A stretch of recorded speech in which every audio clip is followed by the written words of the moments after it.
अच्छा, मैं कह रहा था कि एक 20-25 लड़कों की टीम बनाओ और पूरे मोहल्ले में फैला दे और गांव का एक एक दरवाजा खटखटाओ और सबको बोलो कि हसरत साहब कोट दें। अरे सिर्फ 2 साल पुरानी बाइक है, 30,000 में दिला रहा हूँ। ऐसी डील सिर्फ सपनों में मिलती है। इससे पहले कि आपका सपना टूटे, डील पे मुहर लगा दो। नियाज़ भाई फसल टेम्पो में लोड हो चुकी है, मैं शहजाद को जबान दे चुका हूँ। अरे नियाज़ भाई मुझे 50 रुपये पर क्विंटल ज़्यादा दे रहा है। पुराने रिश्ते पुराने दाम पे तो नहीं निभाए जाते हैं ना। वक्त बदलता है, हर चीज़ के दाम भी बदल जाते हैं। अरे अमजद वाह, क्या बात है। तो मुगले आजम के ज़माने का पंखा आखिर तूने चला ही दिया। लतीफ़ भाई, हर चीज़ चलती है, बस चलाने का तरीका आना चाहिए। अरे जब पढ़ा लिखा नहीं है तो इतना सब कर लेता है। कॉलेज गया होता ना तो आसमान में सैटेलाइट भेजता तू। लतीफ़ भाई, जिनका हौसला बुलंद होता है ना, सारा आसमान उनका होता है। और कोई भी कॉलेज की डिग्री हुनर पे हावी नहीं हो सकती। और हाँ, हुनर किताबों से नहीं, तजुर्बे से मिलता है।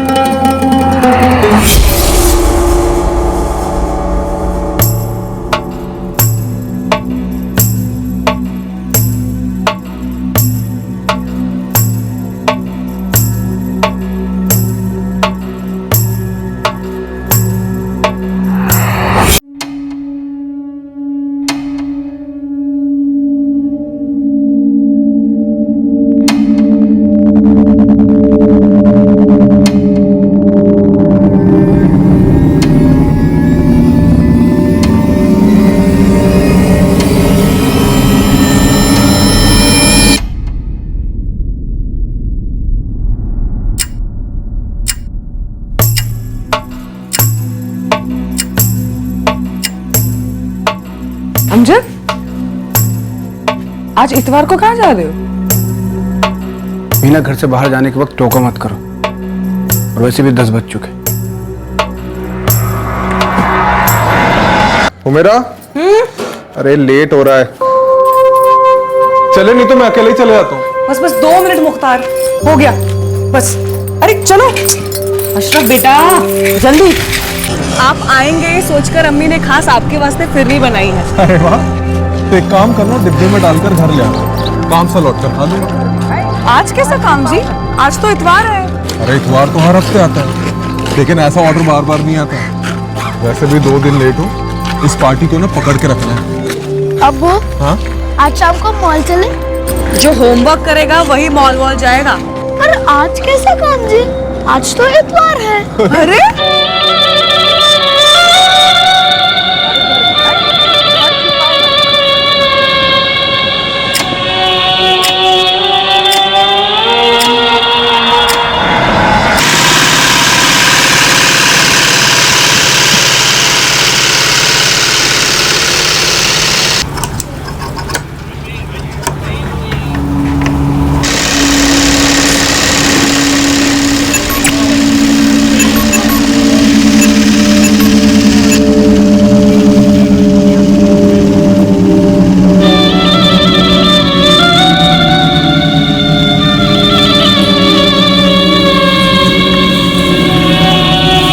अस्सलामुअलैकुम अमजद भाई। सलाम अमजद। वालेकुम सलाम।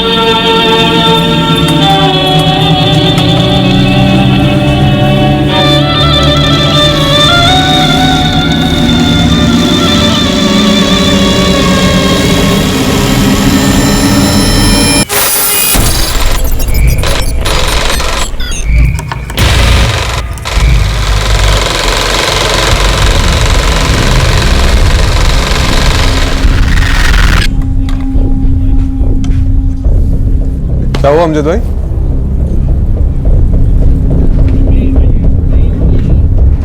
मैं और फ़हीम हम दोनों अपना काम कर रहे थे यहाँ पर। अमजद भाई आए, सीधा सीधा दुकान के अंदर घुसे यहाँ पे, चाकू उठाया, आए और मुख्तार के पेट में घुसेड़ने लगे साहब। पता नहीं अमजद बेग और मुख्तार सिद्दीकी की पार्टनरशिप है? नहीं साहब, ये पूरी दुकान अमजद भाई की खुद की है। थोड़ा सा जगह उन्होंने मुख्तार को किराए पे दिया था, वो सिलाई का काम करता है। अमजद बेग का फोन स्विच ऑफ है। किस तरफ भागा वो? घर की तरफ? हाँ, शायद घर की तरफ ही भागा था।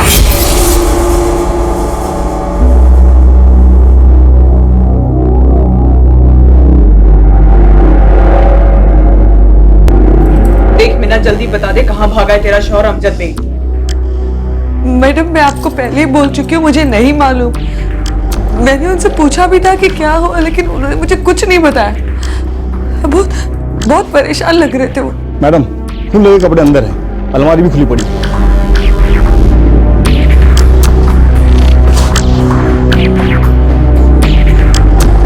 मीना, अमजद ने अपने किराएदार मुख्तार सिद्दीकी पे चाकू से वार किया है। अटेम्प्ट टू मर्डर का केस है उस पे, और अगर तूने झूठ बोला, उसे बचाने की कोशिश की ना, तो तू भी जेल जाएगी। फिर अपनी बच्ची का सोच। मैडम वो पागलों की तरह अंदर आए, कपड़े बदले और अपने साथ कुछ ले गए।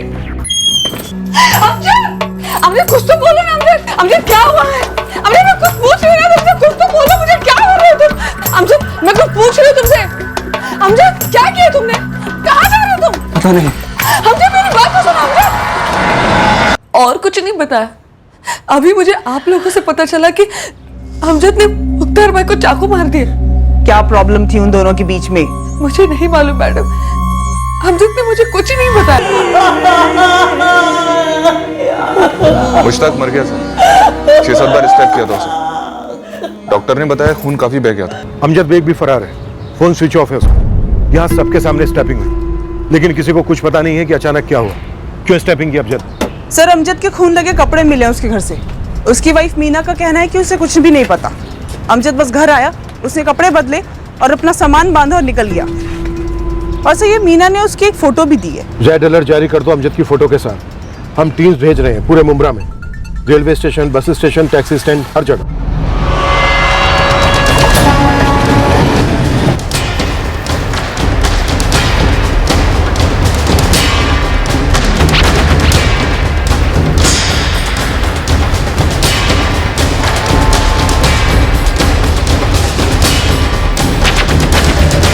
अच्छी खासी अपने बेटे को लेकर अपनी अम्मी के यहाँ जा रही थी मोमिनवाड़ी। फिर मेरे बेटे ने मुझसे जिद किया कि अब्बू की दुकान चलते हैं। मैंने कहा ठीक है। हम वहां पहुंचे दुकान में। फिर वहां जाने के बाद वो अमजद आया और उसने अचानक से मेरे पति को इतनी बेरहमी से मार डाला। क्या ये अमजद और मुख्तार के बीच में कभी पैसों को लेकर कोई मसला था? कभी कोई लड़ाई हुई थी? ये अमजद जब अपनी दुकान में दाखिल हुआ तब कोई तू मैं हुई थी? नहीं मैडम, ऐसा कुछ नहीं हुआ था।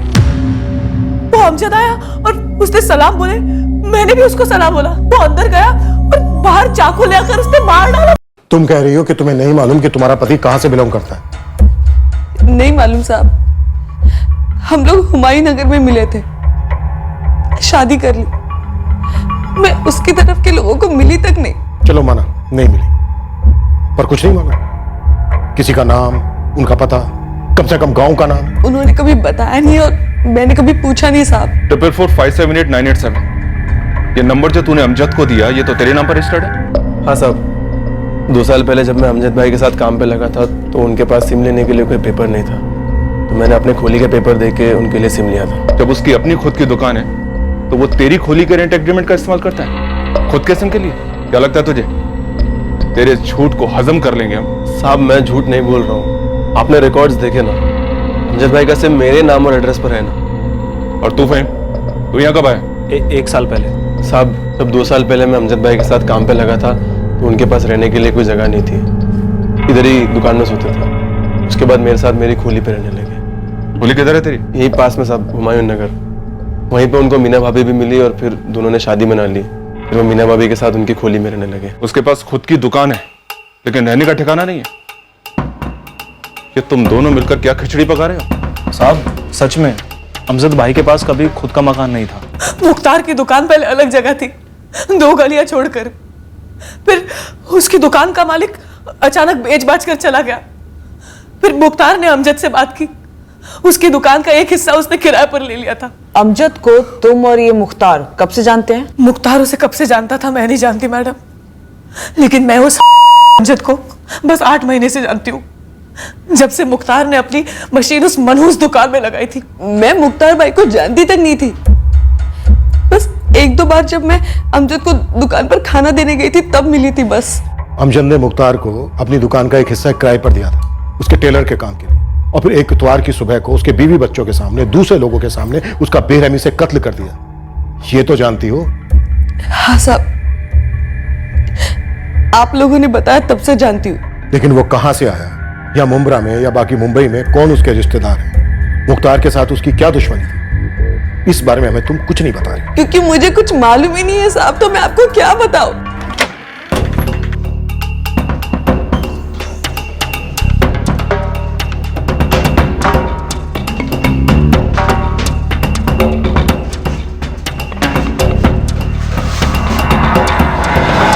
अमजद भाई के रिश्तेदार?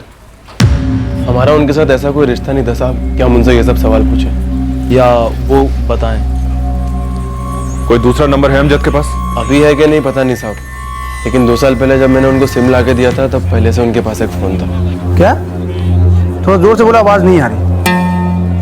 हाँ, सब खैरियत है, वहाँ सब ठीक है ना? और वो पैसे मिले? वो वाला फोन नंबर नहीं है तेरे पास? नहीं है साहब, हमने कभी मांगा नहीं और उन्होंने हमें कभी दिया भी नहीं, कुछ ऐसी ज़रूरत ही नहीं पड़ी। साहब मुझे तो आज तक इस नंबर के बारे में नहीं पता था, अभी पता चला। साहब, इस अमजद भाई के घर से तो कोई डॉक्यूमेंट्स नहीं मिले। दुकान के भी नहीं? नहीं सर।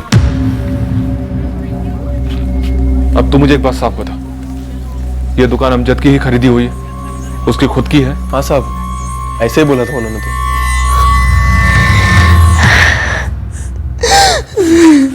कहाँ है? कहाँ है वो अमजद? क्या बिगाड़ा था मेरे शौहर ने तुम लोगों का? क्यों मार डाला मेरे शौहर को? क्या बिगाड़ा था? मेरा मुझे कुछ नहीं पता, मुझे नहीं पता अमजद क्या है। तू झूठ बोल रही, तू झूठ बोल रही साली, मुझे पता है। क्यों छुपा के रखा है? उसको कहाँ छुपा के रखा है? उस शैतान को बता ना, कहाँ है वो? क्यों मारा मेरे शौहर को साली? झूठ बता ना, कहाँ है वो? इस मीना बेग को कस्टडी में रखो, ये जरूर कुछ जानती है जो बता नहीं रही है। ये अमजद काफी पहुंचा हुआ है सर, ये अपने साथ अपना एक एक डॉक्यूमेंट लेकर भागा है ताकि हम इस तक कभी पहुंच ही ना सकें।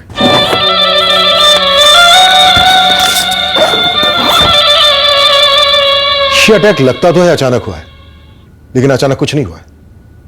इस अमजद ने पूरी प्लानिंग की थी, इसका इंटेंशन मर्डर ही था। इस अमजद को जबरदस्त गुस्सा रहा होगा, किसी के अगेंस्ट ऐसा गुस्सा, वो भी अचानक, 1 सेकंड में तो पैदा नहीं हो सकता डॉक्टर। उसे दुकान में घुसते ही ऐसा गुस्सा क्यों आया होगा? ये भी बहुत अजीब सा ही है सर कि अमजद के 2 सबसे करीबी, इसकी बीवी और इसका असिस्टेंट, इन दोनों के पास अमजद के पास्ट की एक भी डिटेल नहीं है। और एक बात सर, 2 साल पहले 2012 में इस अमजद ने मीना से शादी की, बट इस मीना की बेटी तो 8 साल की है, तो सर जाहिर है अमजद मीना का पहला पति तो नहीं है। इस मीना बेग को हिट दो, जो इन्फॉर्मेशन ये दबाकर बैठी है निकलवाओ। सर खत्म। अमजद के आदमियों ने कहा था कि वो दुकान उसकी खुद की खरीदी हुई है। हरीश और फहीम ने तो ऐसा ही कहा है सर। रजिस्ट्रेशन ऑफिस में चेक करो, किससे खरीदी, एग्रीमेंट में एड्रेस क्या है, पूरी बैकग्राउंड निकालो इसका।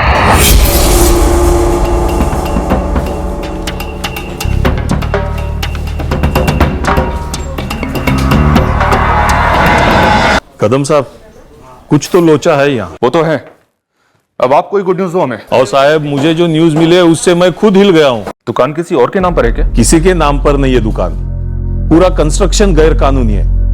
मैंने सारे कागजात खंगाले और उस दुकान पर भी जाकर आया, उस दुकान का रजिस्ट्रेशन तो हुआ ही नहीं है।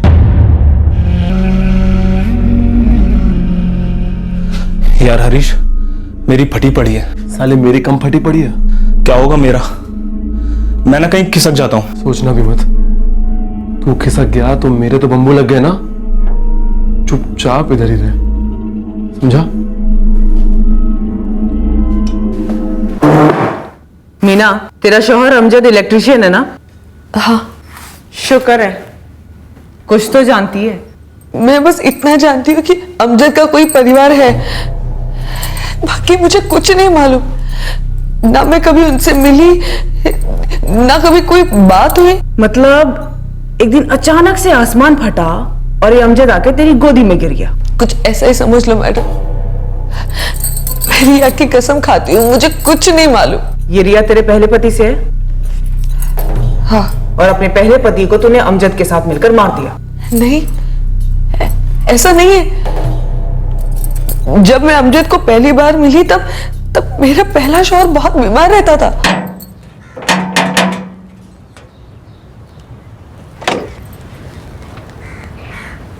वो चाय बनानी थी तो दूध खत्म हो गया, दुकानें भी सब बंद है।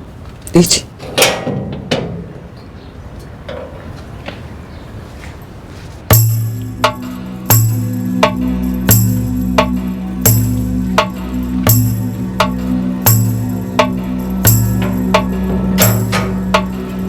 कल रात को भी ये आपके चीखने की आवाजें आ रही थी। आप इतना कुछ क्यों सहती हैं? ये खा लो बेटा, देखो इसके बाद तुम्हें दूध भी पीना है।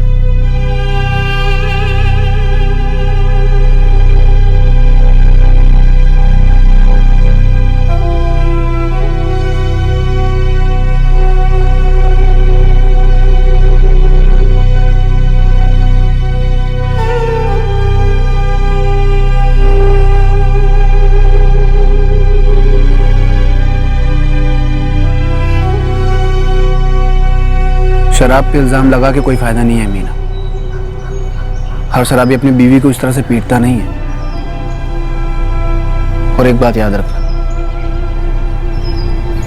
खुदा भी उसी की मदद करता है जो खुद की मदद करता है। तुम मेरी मजबूरी नहीं समझोगी। इंसान इतना भी मजबूर नहीं है मीना। मानता हूं रिश्ता बदला नहीं जा सकता है, लेकिन उस रिश्ते से निकला तो जा सकता है ना। मेरी रिया सिर्फ 4 साल की है अमजद। बहन, उस रिश्ते से निकलोगी तभी बच्ची बुरी यादों को भूल पाएगी, वरना जिंदगी भर उसे सताएगी। इस रिश्ते से बाहर निकलोगी तो रास्ता अपने आप मिल जाएगा। काश इतना आसान होता। काश कि तुम्हें इस मायूसी की लत न लगी होती। साहब, हाथ पे रबर के दस्ताने चढ़ाकर फोन पकड़ो, शौक देने वाला हूं मैं। कोई विदेशी हाथ है क्या इस हत्या में? ISI या आईसिस या साजिश मंगल ग्रह पर रची गई? नहीं साहब, इतनी दूर नहीं, पर हाँ, मामला इंटरनेशनल जरूर है। वो फहीम है ना, वो बांग्लादेशी है, एकदम गैर कानूनी। अमजद भी? साहब, उसके बारे में अभी तो इतना कुछ पता नहीं चला है, पर हाँ, उसकी बीवी है मीना, वो बॉर्डर पार की है, बांग्लादेश साइड की। আমি তোমার গোপন কথা জানি। সত্যি तेरे मौन व्रत का राज खुल गया है मीना बेग। तू बांग्लादेशी घुसपैठ है ना? मायूसी मेरी परछाई बन गई है अमजद।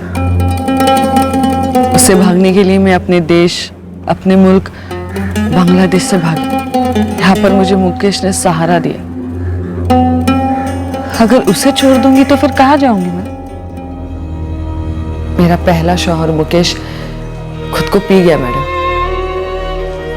मैं जितना उसको पीने के लिए रोकती थी वो उतना ही मुझे मारता था। और फिर एक दिन उसके लीवर ने जवाब दे दिया और वो चल बसा।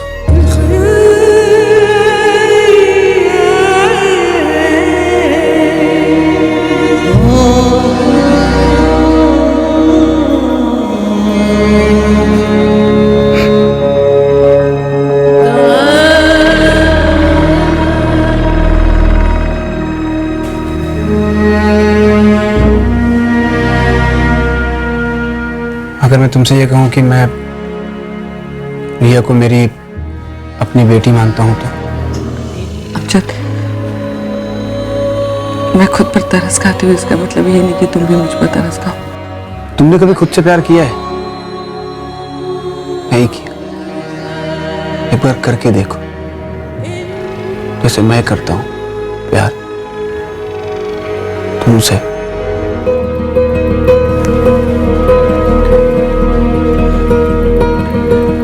मीना, आज का दिन हमारी बाकी की जिंदगी का पहला दिन है। हम शादी जब भी करें पर सालगिरह आज के दिन ही बनाएंगे, ठीक है? मीना, अमजद भी तेरी तरफ बांग्लादेशी है ना? नहीं,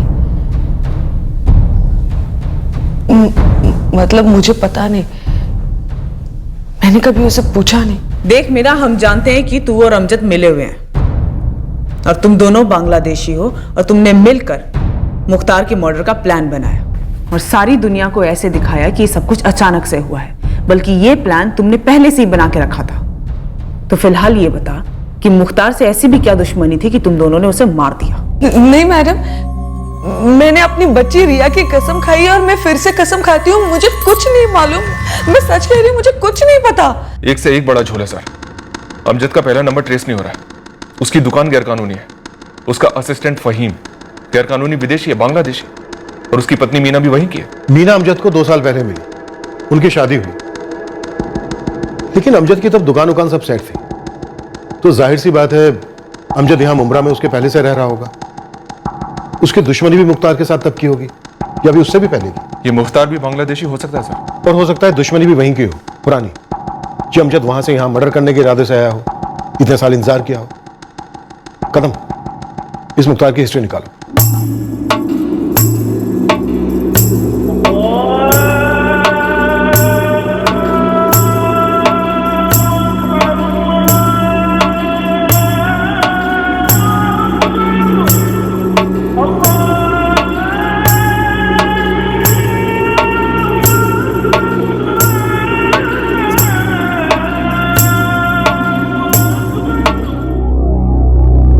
मुख्तार बांग्लादेश से।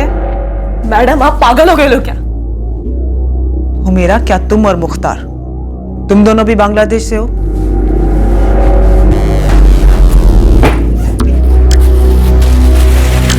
ये लो लो, देख लो ठीक से, चाहे तो तपास लो, ये असली है, जैसे कि हम असली हिंदुस्तानी। हो गई तसल्ली या आपको और भी कुछ चाहिए? मेरा एक सुबह अचानक से अमजद बेग ने आके ऐसे ही तुम्हारे पति को 7 बार चाकू से मार डाला।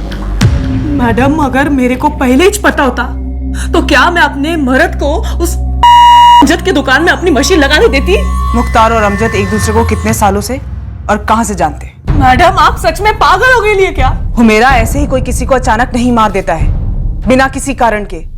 जरूर मुख्तार और अमजद के बीच में कुछ हुआ होगा और ऐसा हुआ होगा जो मुख्तार ने तुम्हें नहीं बताया होगा। अब ये सवाल ना आप मुख्तार से कर सकती है और ना मैं। तुम्हें सच में कुछ नहीं पता? मैडम अगर मेरे को रत्ती भर का भी शक होता ना कि उस अमजद के दिमाग में क्या शैतानी तूफान मच रही है तो मैं उसको लपक कर रोक लेती। सब कुछ इतने जल्दी इतना अचानक हो गया, कुछ समझ में ही नहीं आया, मैं वहीं के वहीं खड़ी रह गई। साहब, फहीम का मेरे को पहले से मालूम था, उसने बताया था कि वो बांग्लादेश से। लेकिन साहब मैं कभी कोई गलत काम नहीं किया। और अमजद भाई का पता नहीं साहब कि वो किधर से। अमजद को तूने 2012 में ज्वाइन किया था, उसकी रिपेयरिंग की दुकान तो उससे पहले की रही होगी ना? हाँ साहब, लेकिन कभी पूछा नहीं, पूछने का कारण नहीं था। साले पिछले 2 साल से वो तेरे नाम का सिम इस्तेमाल कर रहा था, तेरे साथ खोली शेयर की उसने, तेरे मोहल्ले की औरत को अपनी पत्नी बनाया उसने, उसकी पहली शादी से बच्ची को अपनी बेटी माना, और तुम लोगों में से कोई नहीं जानता था कि वो कहां का रहने वाला है। और तू फहीम, तेरी नैया तो अब किनारे लगने से रही। अब अगर तुझे आज के आज डिपोर्ट नहीं होना है ना, तो मुझे साफ साफ पता, क्या ये अमजद भी बांग्लादेशी है? क्या वो अपना खूनी चेहरा छिपाने के लिए बांग्लादेश वापस लौट गया? नहीं पता साहब।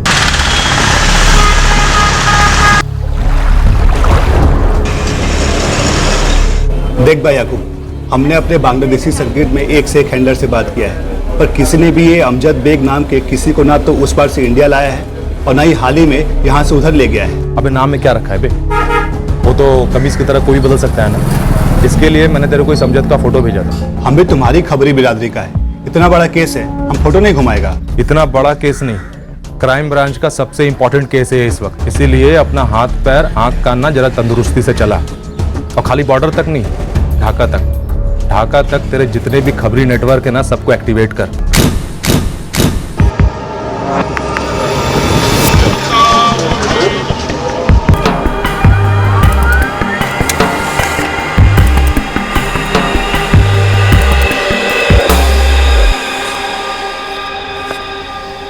सब मोहल्ले में तो खामोशियां भी चीखती हैं। यकीनन किसी ने इस अमजद बेग और मुख्तार परिवार के बारे में कुछ नहीं सुना। आरती मायूसी की मूर्ति मीना 1 नंबर की एक्टर लगती है मुझे। पता चले कि इसका मुख्तार के साथ कोई चक्कर था और इस वजह से अमजद का फ्यूज उड़ गया। सब मुख्तार की वीडियो हुमेरा भी कम ड्रामा क्वीन नहीं है, काफी चीख चिल्ला रही है, अमजद को गालियां दे रही है। सब पता चले इसका और अमजद का ही कोई चक्कर चल रहा हो और एक अरसे बाद दोनों का बसने का प्लान हो।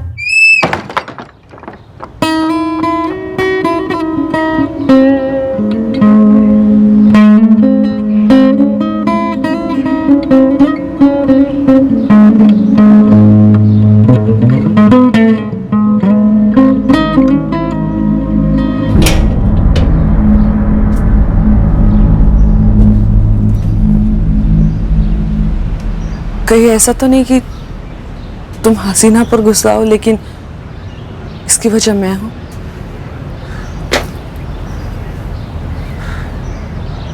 बोझ बन गई हूं मैं, तुम्हारे रास्ते का कांटा बन गई हूं।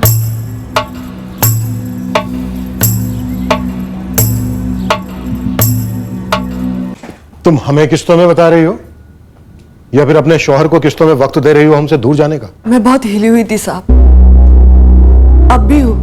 ये बात सच में मेरे जहन से निकल गई थी। अब अचानक से याद आई तो मैंने आपको बता दिया, लेकिन पता नहीं इस सब से उसका क्या ताल्लुक हो सकता है। अपनी बच्ची रिया की तुमने 2-2 बार कसम खाई कि तुम्हें कुछ नहीं पता, रिकॉर्ड जैसी बजती रही, पर हमें तुमने एक बार भी नहीं बताया कि अमजद की पहले शादी हुई थी और उसकी पत्नी को तुम जानती हो। रिया की झूठी कसम नहीं खाई थी मैडम, सच में जहन से निकल गया था। और मैंने सिर्फ सुना था कि अमजद पहले से ही शादीशुदा था और उसकी पहली बीवी का नाम हसीना है। हसीना? अमजद, यकीन नहीं हो रहा कि तुम ऐसा कह रहे हो। ऐसा लग रहा है जैसे कोई बुरा सपना हो। हसीना, महर की रकम मैं अदा कर दूंगा, उसकी फिक्र मत करो तुम। लेकिन ये मीना, कौन है ये मीना? उसका तुमसे कोई ताल्लुक नहीं है। हम मुमरा में मिले थे और हमें इश्क हो गया और बहुत जल्द हम लोग निकाह करने वाले हैं। प्यार तो तुमने मुझसे भी किया था ना, और जिसे तुम निकाह का नाम दे रहे हो वो दरअसल धोखा है मेरे साथ। हसीना, गुजारिश कर रहा हूँ तुमसे, बखेड़ा खड़ा मत करो। बखेड़ा मैं खड़ा कर रही हूँ? मेरा कोई वजूद नहीं है, कोई मर्जी नहीं है। अमजद, जब से तुम यहाँ से गए हो ना, मैं इंतजार करती रही कि कब तुम मुंबई में घर जमाओगे ताकि हम अपनी जिंदगी तो शुरू कर सके। पर तुम मुझसे फोन पर तलाक मांग रहे हो। मैं फैसला कर चुका हूँ हसीना, तुम्हें सिर्फ इत्तला कर रहा हूँ। आज से अभी से अपने आप को तलाकशुदा समझो। तलाक, तलाक, तलाक। महर की पहली किस्त तुमको महीने के आखिरी में मिल जाएगी। खुदा हाफिज। अल्लाह तुम्हें कभी हाफिज नहीं रखेगा। और रही बात महर की, तो वो तुम अपने मीना पर खर्च करो, मुझे कोई जरूरत नहीं है। मैं अपनी जिंदगी अपने बलबूते पर शुरू करूंगी। भूल जाऊंगी कि अमजद नाम का कोई दर्दनाक धोखा हुआ था मेरे साथ। क्या हुआ? क्या कहा उसने? मीना, मैंने हसीना को तलाक दे दी और उसने जो कहा वो तुम्हारे कानों के लिए नहीं है। अब हमें कोई जुदा नहीं कर सकता। तारीख तय कर लेते हैं और निकाह कर लेते हैं। सर, अमजद के इस नंबर के पिछले 1 साल के सारे नंबर्स एक एक करके खंगाले, लेकिन किसी हसीना का नाम नहीं मिला। ये सच में एक हसीना थी या फिर तुम्हारे दिमाग की उपज है? मीना बेग, बस अब और खेल नहीं हमारे साथ। मीना, हम अच्छे अच्छे हसीना के ना पसीने निकालते हैं जेल के अंदर, और मैंने पहले ही कहा था, आजमा मत हमें। मैडम, मैं सच बोल रही हूँ। मुझे सिर्फ इतना पता था कि अमजद की पहली बीवी का नाम हसीना है और हसीना ने पिछले साल फिर से शादी कर ली और जुनैद से शादी कर ली। कौन जुनैद? अमजद का छोटा भाई। क्या बात कर रहे हैं आप? कैसे हो गया ये सब? हमारे बेटों की जिंदगियों में क्या कब कैसे होता है हमें थोड़ी ना पता चलता है अमजद। अब्बू, ये वक्त मुझे ताना मारने का नहीं है, बताइए मुझे कैसे हुआ ये सब? तुमने अचानक से उसे तलाक दे दिया, वो अपने घर मायके चली गई हमेशा के लिए, और हमारे पास दिखाने के लिए ना ही मुंह रहा और ना ही कहने के लिए कुछ जुबान। आज साहबजादे जुनैद आए और कहने लगे कि अब्बू, हमने हसीना से निकाह कर लिया है। पागल हो गए हो तुम जुनैद? कैसी बातें कर रहा है ये? अब्बू, चिल्लाने से कोई फायदा नहीं। मैं हसीना से निकाह कर चुका हूं, वो अब मेरी बेगम है।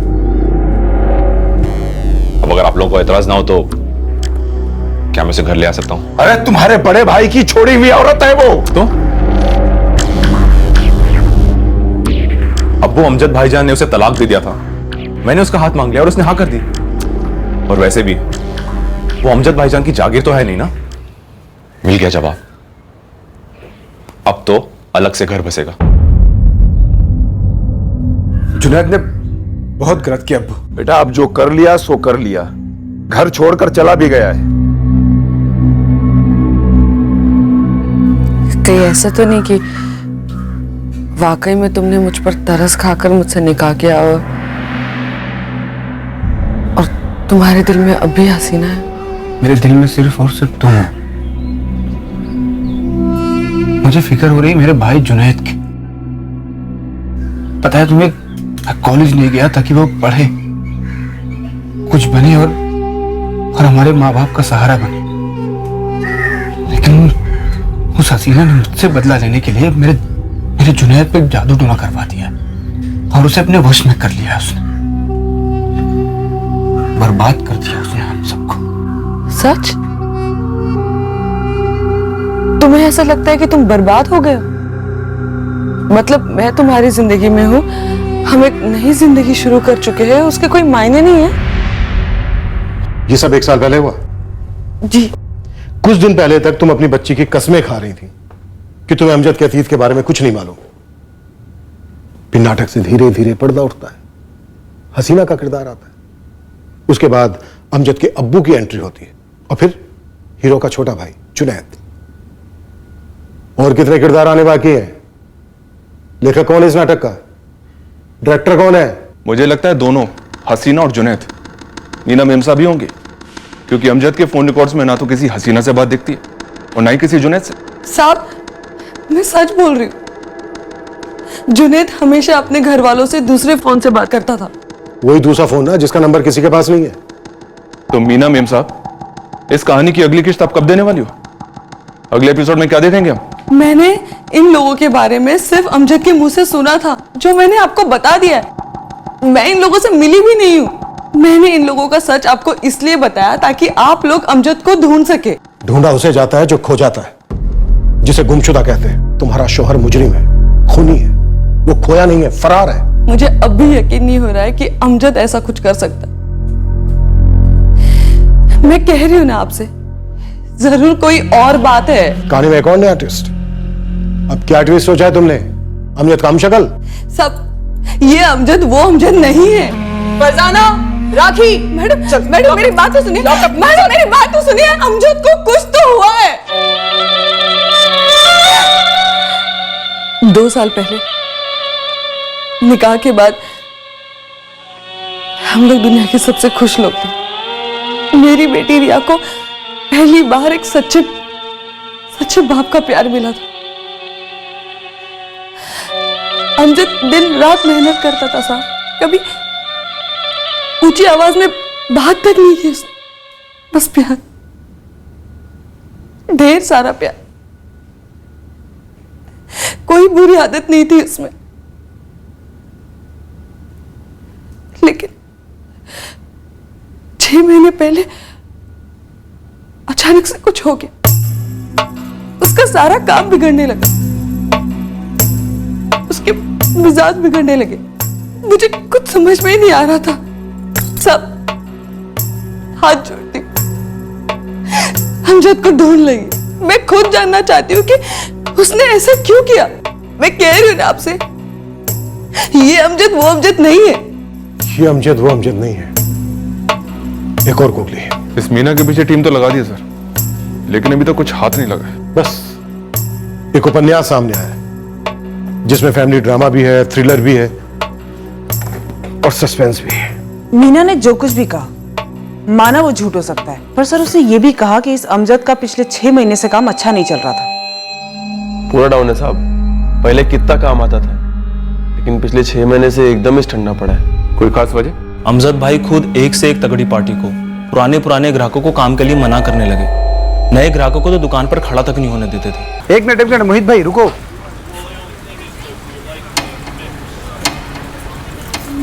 ना मोहित भाई ये काम नहीं ले सकता मैं, माफ करना।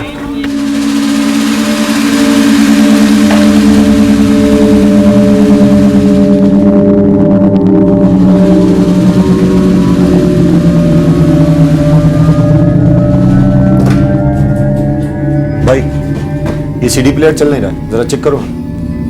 खोल के देखना पड़ेगा। हाँ। मत खोल हरीश, नहीं बनेगा वो। ले जाओ भाई, माफ करना। अरे अमजद भाई एक बार खोल के तो देख लूं। ना बोला ना हरीश भाई, नहीं बनेगा, आप माफ करने ले जाए।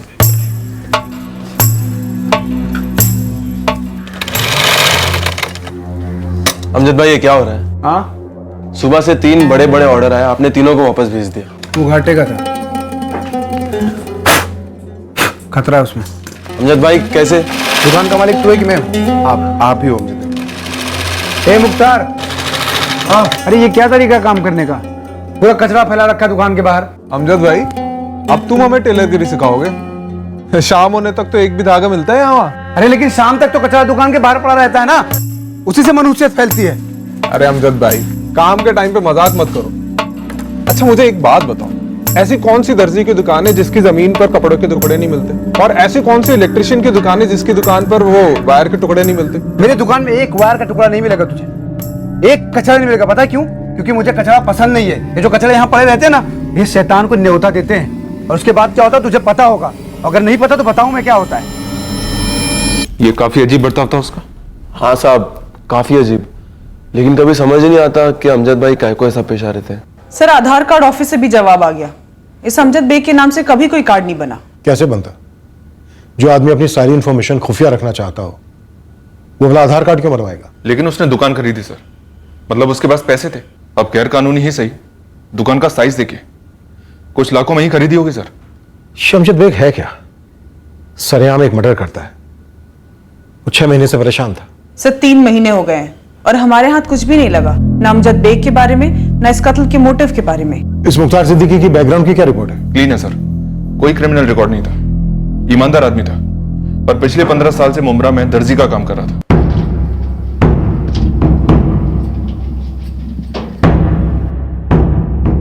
मीना बेग पर हमारी सर्विलेंस काफी समय तक चलती रही। हुमेरा सिद्दीकी भी हमारे शक के रडार पर थी। हमारी मॉनिटरिंग नॉन स्टॉप चलती रही।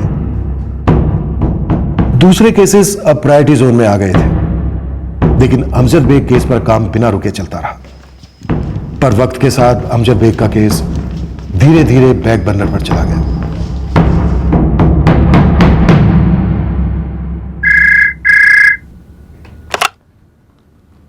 हेलो सर, आपने मैसेज छोड़ा था कॉल बैक करने के लिए। मेरे सामने अमजद बेग के केस की फाइल है। मुख्तार सिद्दीकी का मर्डर सस्पेक्ट अभी भी फरार है। 1.5 साल पुराना केस है। हमने कोई कसर नहीं छोड़ी थी, लेकिन अभी तक अमजद बेग ट्रेस नहीं हो पाया सर। केस की प्रोग्रेस रिपोर्ट पढ़ी है मैंने।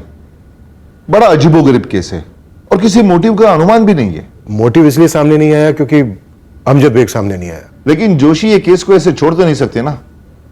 तुम दोबारा इस केस को टेकअप करते हो या मैं किसी नए टीम को दे दूं? नहीं सर, मैं खुद हैंडल करूंगा। इस केस को एक नए केस की तरह ट्रीट करेंगे। पहले के डेड एंड्स हमारे अब के स्टार्टिंग पॉइंट्स नहीं होंगे। डन सर, देखते हैं हमारे पास क्या है। 8 जून 2014 संडे की सुबह ये अमजद अपनी दुकान पर आता है, दुकान के अंदर जाता है, वहां से फल काटने वाला चाकू लेकर बाहर निकलता है और मुख्तार को स्टेप करता है और वहां से भाग जाता है। और सर हमारे सामने है अमजद की दूसरी बीवी मीना बेग, मुख्तार सिद्दीकी की बीवी हुमेरा सिद्दीकी और अमजद की दुकान पे काम करने वाले 2 लड़के, लोकल हरीश और ये बांग्लादेशी फहीम। फिर भी सर हमारे हाथ में अमजद के बैकग्राउंड के बारे में कुछ भी नहीं है। ये फैक्ट्स हैं हमारे सामने, फिर ऐसी इंफॉर्मेशन भी है जिनका प्रूफ नहीं है।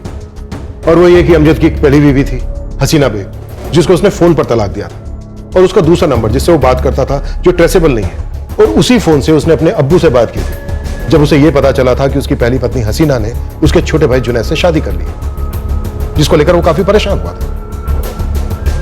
उस वक्त इन इंफॉर्मेशन को हमने मनगढ़ंत माना था। अब अगर हम इसे सही मानकर चले तो भी वो कहानी रहती है, क्योंकि हमें अमजद के पेरेंट्स, उसके छोटे भाई, उसकी पहली बीवी हसीना के ठिकाने के बारे में कुछ नहीं मालूम। डीसीपी साहब के फोन आने के बाद मैंने इस केस की फाइल को कई बार पढ़ा और मैंने यही समझा कि मीना के बयान को हमें निगेटिवली नहीं लेना चाहिए था। हाँ, उसने किस्तों में इंफॉर्मेशन दी, पर उस इंफॉर्मेशन के अलावा हमारे पास कुछ और नहीं था, और वो कहीं भागी नहीं, वहीं थी, अब भी वहीं। एक काम करते हैं, इस केस को एक नया केस मानकर चलते हैं और ये पकड़कर चलते हैं कि मीना ने जो बयान दिया था वो सच था। सर अगर हम उसे सच मान भी लेते हैं तो भी हम अमजद तक पहुंचेंगे कैसे? जैसे हर केस में पहुंचते हैं, एंगल बनाकर, बाल की खाल निकालते हुए।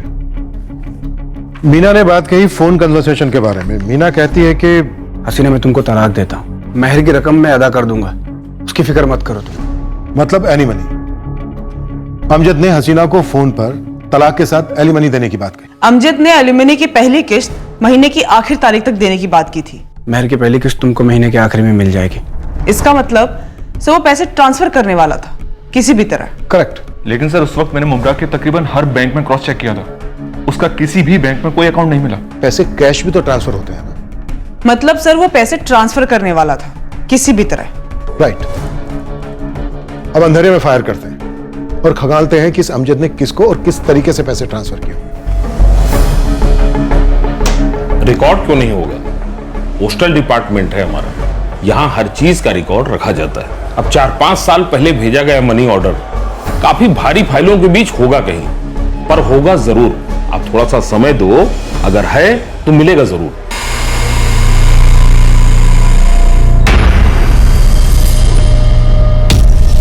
काफी छोटे रकम को ट्रांसफर करने वाले भी लोग होते हैं।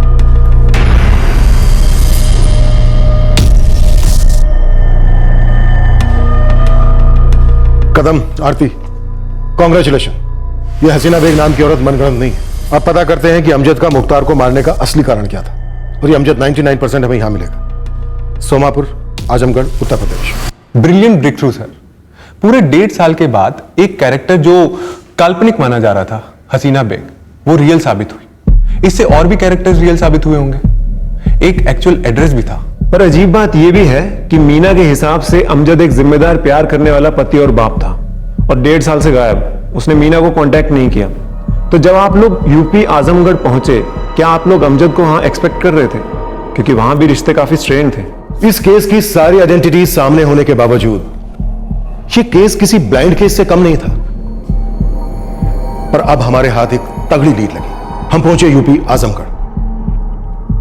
हमें नहीं मालूम था कि सोमापुर गांव से हमें क्या मिलने वाला था, कौन मिलने वाला था, लेकिन हाँ, हम ये तय कर गए थे कि अमजद बेग को साथ लेकर लौटेंगे। और रही बात मोटिव की, तो मोटिव ना जर, ना जोरू, ना जमीन। मोटिव था घड़ी। घड़ी की सुइयां, दिन का, रात का वक्त, जिसकी सनक थी अमजद को। हमें लगा हम इस केस को क्लोज करने के काफी करीब पहुंच गए हैं, पर घड़ी की सुइयों की अपनी मर्जी थी, वक्त का अपना तकाजा था।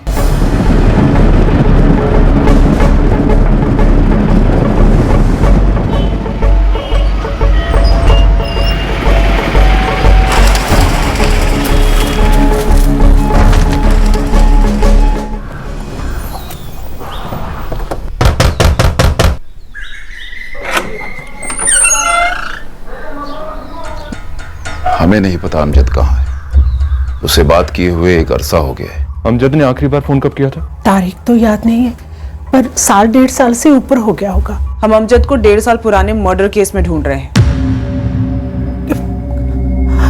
तौबा, ये क्या अनाप शनाप बोले जा रहे हैं आप? ये क्या कह रही हैं आप? हमें तो यकीन ही नहीं हो रहा है। यकीन तो हमें भी नहीं हो रहा है कि अमजद ने पिछले 1.5 साल में ना आप लोगों को फोन किया और ना आप लोगों से मिलने की कोशिश की। वो तो हम पता लगा ही लेंगे, लेकिन अगर इस बीच हमें पता चला कि आप लोगों ने हमसे कुछ भी छुपाया है या हमसे झूठ बोला है, तो यकीन मानिए आपकी बाकी की जिंदगी बद से बदतर हो जाएगी। जिंदगी और क्या बदतर होगी साहब।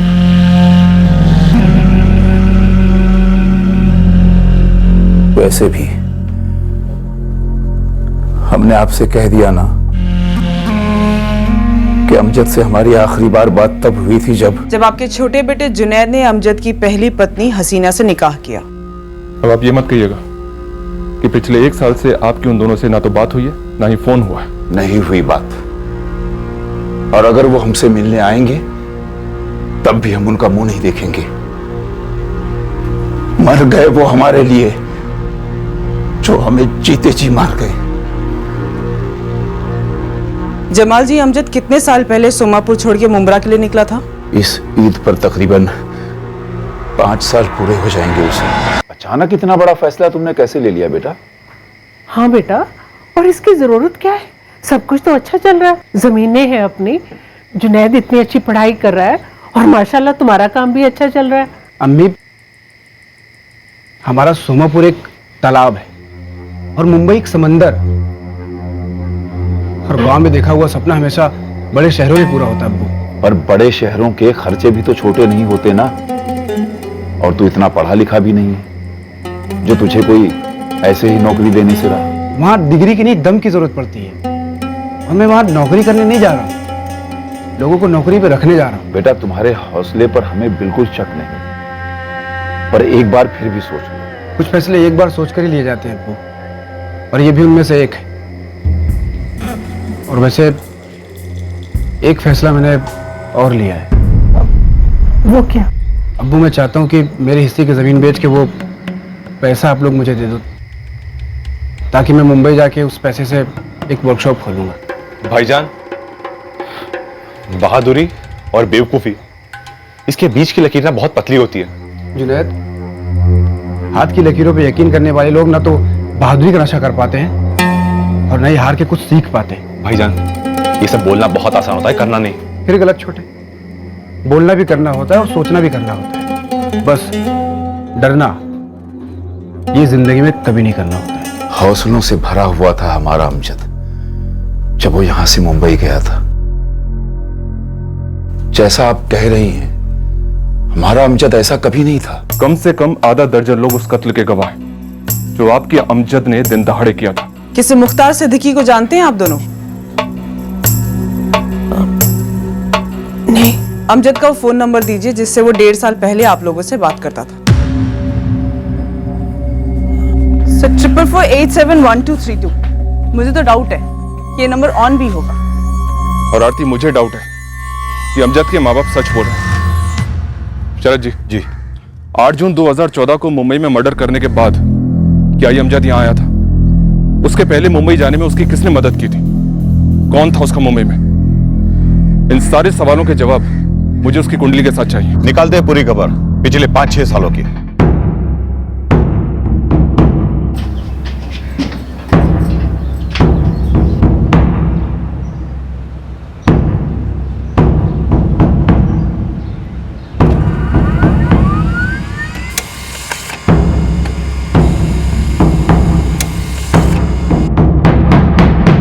मीना के रिकॉर्ड्स में भी ऐसा कोई सस्पिशियस नंबर नहीं मिला है जिससे लगे कि मीना अमजद के साथ टेलीफोनिक टच में है। सर, यहाँ लोकल पुलिस ने खबरी नेटवर्क एक्टिव कर दिया है।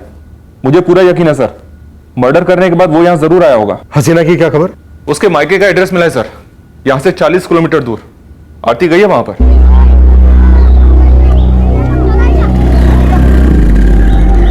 जी, अमजद का हसीना से क्या वास्ता? उनका तलाक होके तो अरसा हो गया। और आप इतनी दूर से हसीना को ढूंढने क्यों आए? मुंबई में एक दर्जी काम करता था, मुख्तार सिद्दीकी। क्या आप लोग जानते थे उसे? जी नहीं, मुंबई या फिर मुंब्रा के आसपास हमारा जान पहचान का कोई है ही नहीं। क्या हुआ इस आदमी को? अमजद ने उसका कत्ल कर दिया है। या अल्लाह। और 1.5 साल से फरार है। तो जाइए, अमजद को ढूंढिए। हमारी बच्ची हसीना को क्यों पूछ रही हैं? देखिए, जो हमें पूछना है वो हसीना से खुद पूछ लेंगे। आप हमें ये बताइए कि जुनैद और हसीना कहाँ रहते हैं? फोन नंबर दीजिए उसका। वो दोनों जोधपुर रहते हैं।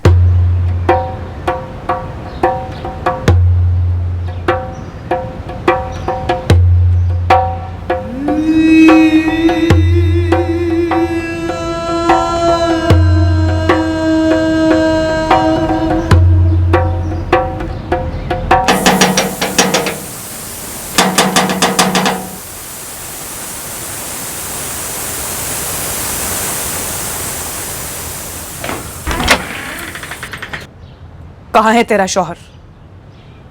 अमजद बैग कहाँ है? मुझे नहीं पता हूँ मेरा। उसे मारना तो तुझे चाहिए था ना? उसने मेरे शौहर को क्यों मार डाला? उसकी क्या गलती थी? तूने बाहर जाके मुंह मारा, मेरे मुख्तार के साथ चक्कर चलाया। अमजद ने तुझे रंगे हाथ पकड़ लिया होगा। मेरा नहीं तो कम से कम मरहूम मुख्तार भाई का तो लिहाज किया होता। फिर क्यों? क्या हुआ था उन दोनों के बीच मीना? मुझे नहीं मालूम मेरा। जितना तुम्हें पता है उतना ही मुझे पता है, और उतना ही मैंने पुलिस को बताया। अमजद ने मेरे बच्चे अशरफ को लावारिस बना दिया मीना। मेरी रिया का हाल कुछ अलग है क्या मेरा? जिस दिन से तुमने और अशरफ ने मुख्तार भाई को आखिरी बार देखा, उसी दिन से मैंने और रिया ने अमजद को नहीं देखा। 1.5 साल से भी ऊपर हो गया है। वो अभी भी तुझे फोन करता है ना? छुप छुप कर आकर मिलता है ना तुझे? ऐसा कुछ नहीं है। झूठ झूठ बोल रही है तूने उसे छुपा कर रखा है। बता बता, कहाँ है वो?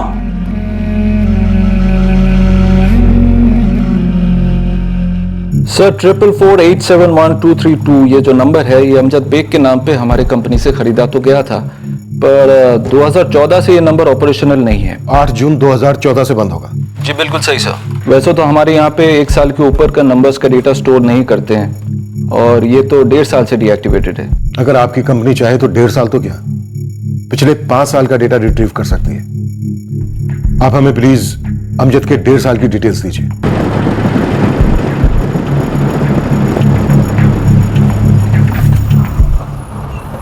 हाँ साहब, अमजद यहीं काम किया करता था, लेकिन जब से वो मुंबई गया है एक फोन तक भी नहीं किया उसने। करीब 5 साल हो गए। पिछले 1.5 साल से फरार है वो। सुनी वो मर्डर वाली बात, ये बबलू ने बताई, लेकिन साहब सच बोलूं झूठ लगता है। नहीं मतलब ठीक है, पर अमजद खून करेगा नहीं साहब, दावे के साथ कह सकता हूं। लेकिन मर्डर तो हुआ है लतीफ, इसलिए तेरा ये दावा झूठा साबित होता है। जब तक अमजद सोमापुर में था, बंदे उसकी शिद्दत और ईमानदारी की मिसाल देते थे। पूरा बचपन देखा है साहब, और जवानी भी। कभी उसके मुंह से कोई गलत बात तक नहीं निकली। अमजद का जो ये कैरेक्टर सर्टिफिकेट हमें हर किसी से मिल रहा है ना, ये उस राज को और गहरा करता है जिसमें वो लिपटा है। अब तू हमें सिर्फ इतना बता, अमजद यहाँ से मुंबई बिना किसी सपोर्ट के इतने बड़े शहर में अकेले कैसे चला गया? कोई ना कोई तो होगा ना उसका मुंबई में। हाँ ना साहब, और अमजद ने मुझे खुद बोला था कि वो यासीन के पास जा रहा है मुंबई। यासीन क्या रुकोगे? हाँ फिलहाल तो यही प्लानिंग है, नौकरी का भी वही देखेगा बोला। वो किसी फैक्ट्री में काम करता है ना? हाँ, लेकिन उसका खुद का कमरा है वहाँ पे, और रुकने का इंतजाम भी वही है। यासीन के एक छोटे से कमरे में तुम और हसीना रहोगे कैसे? अरे कुछ तो लिहाज कर उसका।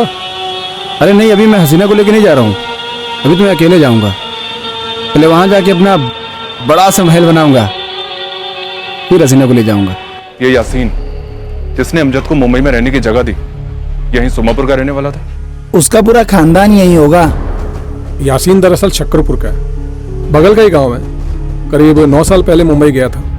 हाँ, उसके अम्मी अब्बू यही रहते हैं, पर अब पता नहीं। तुम किसी मुख्तार को जानते हो? मुख्तार सिद्दीकी? नहीं तो। बबलू, इस यासीन की मुझे डिटेल्स चाहिए, और हो सके तो इसका नंबर भी निकालूंगा साहब। सर यूपी वाला अमजद का दूसरा नंबर जो है 444871232, ये उसने ज्यादा यूज ही नहीं किया है। देखिए ना सर, ज्यादातर कॉल माँ बाप और पहली पत्नी हसीना को ही किए।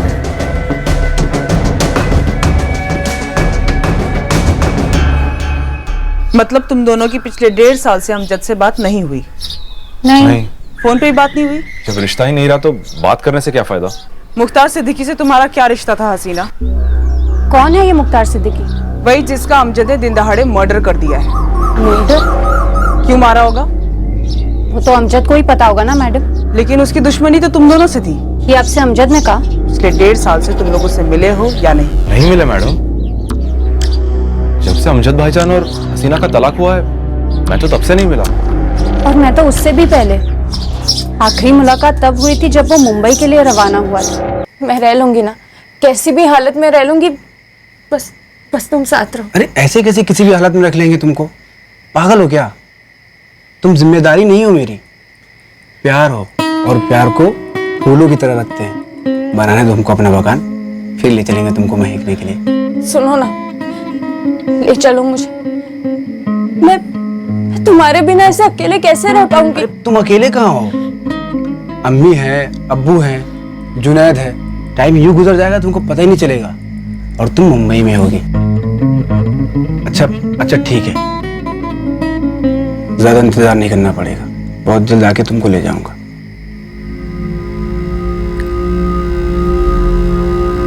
मैं इंतजार करती रही कि वो आएगा और मुझे मुंबई ले जाएगा। महीने के महीने पैसे जरूर भेजता था, पर कभी लेने नहीं आया। और फिर एक दिन अमजद ने मुझे फोन पर तलाक दे दी। और उसे ये बात हजम नहीं हुई कि तुमने उसी के छोटे भाई जुनैद से शादी कर ली। मैडम, तलाक अमजद ने दिया, उस मीना से निकाह उसने किया, और बुरे हम दोनों हो गए, जिसका इस सब से कोई ताल्लुक नहीं है। देखिए मैडम, हमारा यकीन कीजिए, हमारे निकाह के बाद से हमारा अमजद भाईजान से कोई लेना देना नहीं।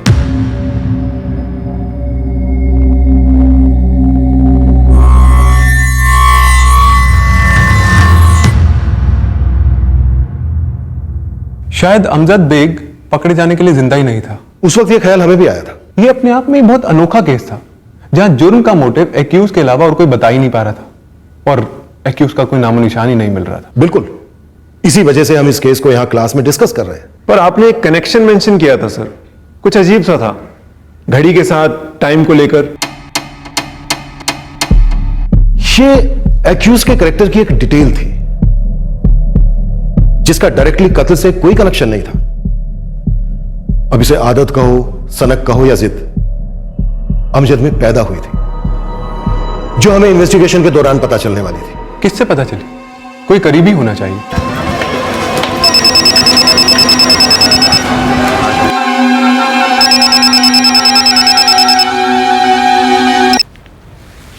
हेलो, यासीन शेख। हाँ जी बोल रहा हूँ। साहब आप पिछले 1.5 साल से अमजद को ढूंढ रहे हैं, पर क्यों साहब? मुख्तार सिद्दीकी का मर्डर किया उसने। जानते हैं मुख्तार सिद्दीकी को? मुमरा का दर्जी। मैं किसी मुख्तार को नहीं जानता था, पर साहब अपना अमजद ऐसा क्यों करेगा? ये तो अमजद ही बताएगा।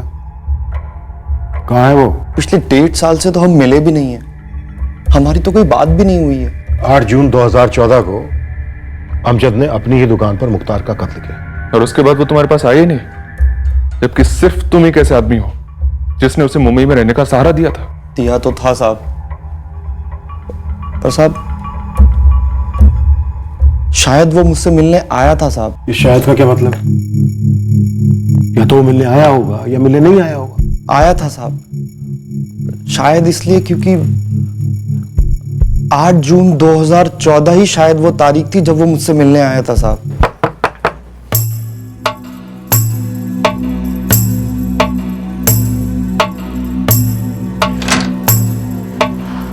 अरे अमजद भाई साहब, आप आइए आइए, अंदर आइए। अस्सलाम वालेकुम।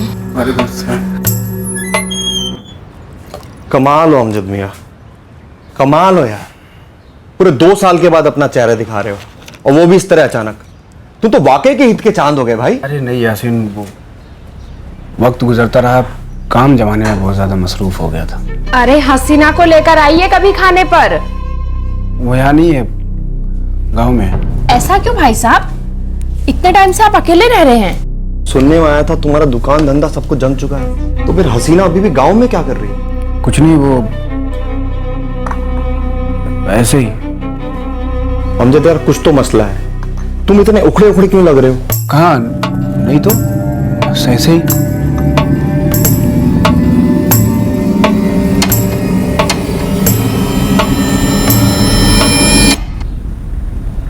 यासीन, अगर तुम्हें एतराज ना हो तो मैं आज यही रुक जाऊं? यार रुक जाओ, बिल्कुल रुक जाओ यार, लेकिन अमजद यार कुछ तो माजरा है। नहीं यासीन, ऐसा कोई मसला नहीं है। काफी अरसे बाद हम लोग मिल रहे हैं ना, तो शायद तुमको ऐसा लग रहा होगा। उसने मुझे कुछ नहीं बताया किसी मर्डर वर्डर के बारे में। उसने बताया नहीं या तुमने छुपाया? मैं ऐसा क्यों करूंगा मैडम?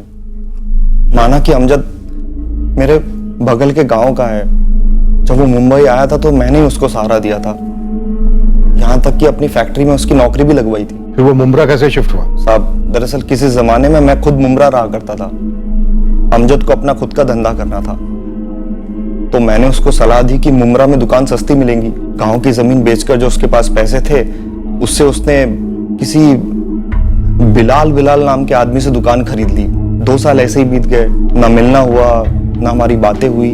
यासीन, ये अमजद एक वांटेड क्रिमिनल है। हमने इसे कहां नहीं ढूंढा, सोमापुर, जोधपुर भी गए। इन सब के बारे में मुझे कुछ नहीं पता था साहब। किसी मीना बेग को जानते हो? नहीं मैडम। अमजद और कहां जा सकता है, कहां छिप सकता है? नहीं पता साहब। ठीक है, शुक्रिया साहब।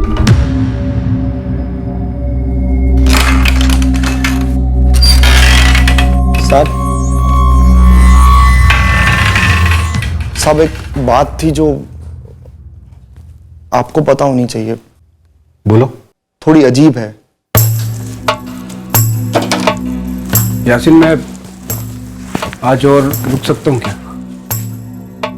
अमजद यार तेरा ही अपना घर है, तुझे जब तक रुकना है तब तक रुक। मैं कल तो चला ही जाऊंगा, बस आज के दिन ही। अमजद कोई परेशानी है क्या? नहीं, ऐसे ही बस। और वो अगले दिन निकल गया। 8 जून की दोपहर को वो आया और 10 जून की सुबह निकल गया। जी। कुछ अजीब बात बोल रहे थे तुम। साहब वो 10 जून की सुबह को भी जाने से झिझक रहा था। क्यों? वो निकलते निकलते अचानक से रुक गया।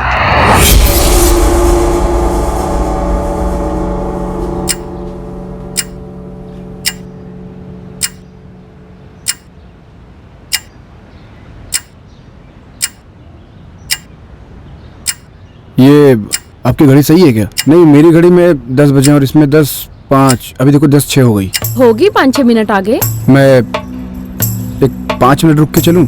अमजद, इसमें पूछने की क्या बात है? बैठो।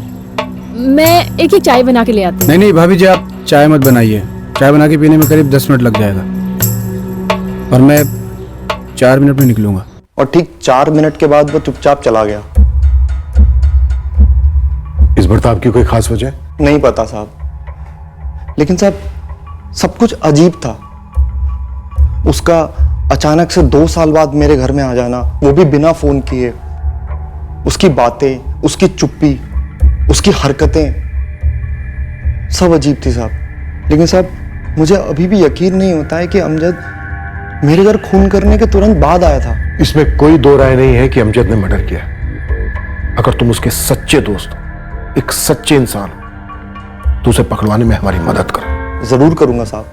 कोई जाबाज कहता है, कोई मेहनती, कोई ईमानदार, तो कोई सनकी।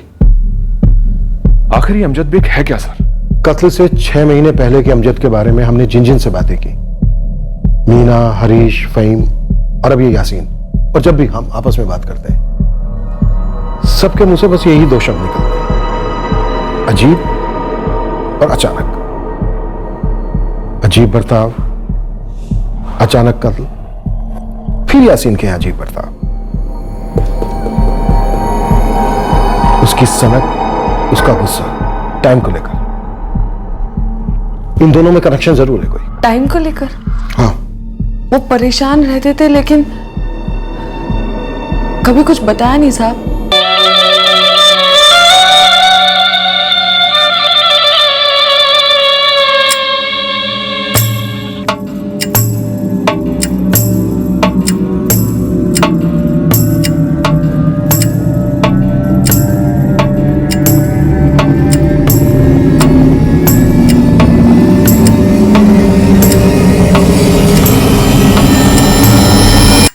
बार बार टाइम को देखते तो थे वो।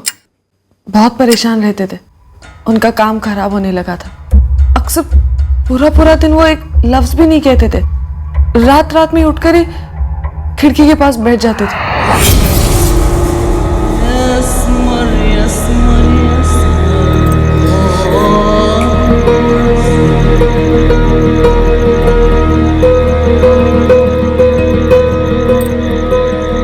कब से होने लगा था ये? पता नहीं साहब। मीना, अमजद की दुकान पे काम करने वाले दोनों लड़के हरीश और फहीम, ये 2 बताते हैं कि अमजद खुद से अपने काम को मना करने लगा था। मुझे इसके बारे में कुछ नहीं पता। कोई बीमारी वगैरह, कोई इलाज चल रहा था क्या उसका? नहीं, मतलब उन्होंने मुझे कभी कुछ बताया नहीं साहब। जब अमजद को यह पता चला था कि उसकी पहली पत्नी हसीना ने उसके छोटे भाई जुनैद से शादी कर ली है, तब उसे सदमा लगा था। कुछ अजीब सी हरकत करने लगा था। हाँ, उन्हें बहुत गुस्सा आया था, लेकिन सदमा मैं नहीं कह सकती साहब। दुख तो सिर्फ इस बात का है कि मैं अमजद भाईजान को यह बात समझा ही नहीं पाया कि मुझे तुमसे प्यार तुम दोनों के तलाक के बाद हुआ, उसके पहले नहीं। क्या फर्क पड़ता है जुनैद? अमजद ने तो वैसे ही मुझे ठुकरा दिया था फोन पर। फर्क सिर्फ इसीलिए पड़ता है क्योंकि मुझे लगता है कि अमजद भाईजान ये समझते हैं कि मैंने उनके पीठ पीछे वार किया। जुनैद सही बता, मैं यहाँ मुंबई में खून पसीना एक कर रहा था, तू वहां मेरी बीवी के साथ, अपनी भाभी के साथ क्या कर रहा था? नहीं अमजद भाई, ये तो इस दुनिया का सबसे बड़ा झूठ है। अब दोनों का तलाक हुआ, उसके बाद मैंने उसकी तरफ एक औरत के नजरिए से देखा और तब जाके मुझे उससे इश्क हुआ। जुनैद, तू कॉलेज पढ़ा होगा, लेकिन बाकी लोग भी अंधे बहरे नहीं है। मुझे मालूम है उसके पहले से तुझ पे नजर थी और मेरी गैर मौजूदगी में तू भी उससे नजर मिलाता था। आपकी नजर इतनी गंदी और घटिया हो सकती है कि मैंने कभी नहीं सोचा था। खैर, आपको क्या फर्क पड़ता है कि हसीना ने किससे निकाह किया और क्यों किया? आपने सबसे पहले उससे शादी तोड़ी, उसे छोड़ दिया, उसे ठुकरा दिया, उसके बाद किसी और लड़की से निकाह किया, तो फिर आपको क्या हक बनता है ये सब सवाल पूछने का? मेरे भाई, मैं हक हसीना पे नहीं, अपने भाई पे जता रहा हूँ। हसीना ने तुमसे शादी करके तुमको फंसाया है मुझे जलाने के लिए, और तुमने उससे शादी करके बहुत बड़ी बेवकूफी की। हाँ, की मैंने बेवकूफी, लेकिन आपने उसे ठुकरा कर उसके साथ बेवफाई की थी। अब आप ही बताइए, गुनाह क्या होता है, बेवकूफी या फिर बेवफाई? अबे अम्मी अब्बू की इज्जत उछालना, उनका पढ़ा लिखा सहारा बनने के बजाय उनसे अलग हो जाना, ये बेवकूफी है कि गुनाह है? अमजद ने मुझे छोड़ा, तुमने मेरे लिए अपने अम्मी अब्बू को छोड़ा, हम दोनों ने अपना गांव छोड़ा। ये सारी बातें अब पीछे छूट चुकी है, हमें आगे देखना चाहिए। क्या अमजद भाईजान ने हमारी वजह से कत्ल किया होगा? जुनैद, उसने जो किया वो उसका भुगतेगा, और उसे भुगतना भी चाहिए। हमें उससे क्या लेना देना? शबाना,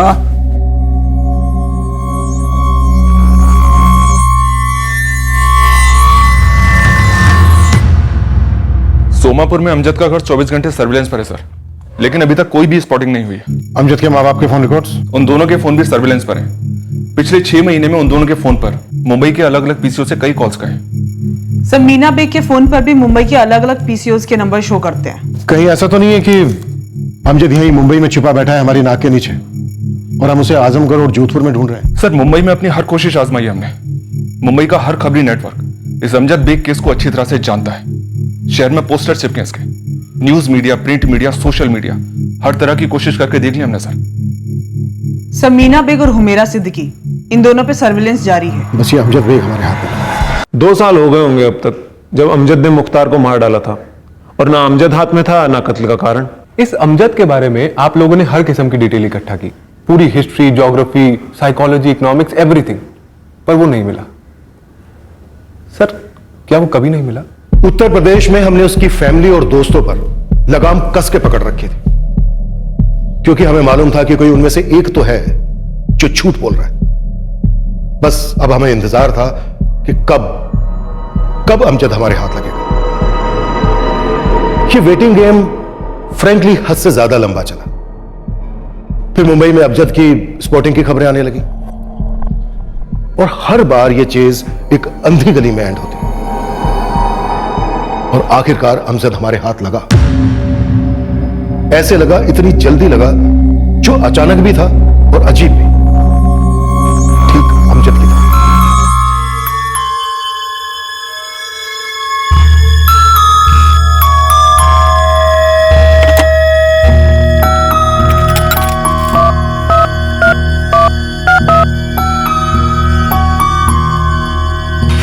सर, मलाड ईस्ट का कोई पीसीओ था? मलाड ईस्ट? मलाड ईस्ट में वो कहाँ हो सकता है? कौन है वहां? पता नहीं साहब, उसने कुछ बताया नहीं, बस इतना कहा कि वो थक गया है। हेलो यासीन? अमजद? यासीन, मैं थक गया हूँ यार। तू है कहाँ अमजद? यासीन, मेरी मदद करो भाई, मुझे मालूम है कि पुलिस मुझे ढूंढ रही है, और तुम्हें पता होगा कि मैंने कितना बड़ा गुनाह किया है। ऐसा क्यों किया अमजद तुमने? यासीन, पुलिस मेरी खाल उधेड़ देगी ना। पुलिस तुम्हें पिछले 2 सालों से ढूंढ रही, तुम सरेंडर कर दो, वो लोग तुम्हें छुएंगे भी नहीं। सर, हमने मलाड ईस्ट के उस पीसीओ के आसपास अपने आदमी लगा दिए। अगर बाई चांस अमजद वहां लौटा तो मलाड ईस्ट की खबरों को भी एक्टिव कर दिया है। यासीन, देखो, उसने तुमसे कांटेक्ट किया है, मतलब भरोसा करता है तुम पर, वो तुमसे दोबारा भी कांटेक्ट करेगा। ओके? जी साहब। और साहब, इस बार मैं उसका पता लगा कर रहूंगा। अभी तुम जा सकते हो।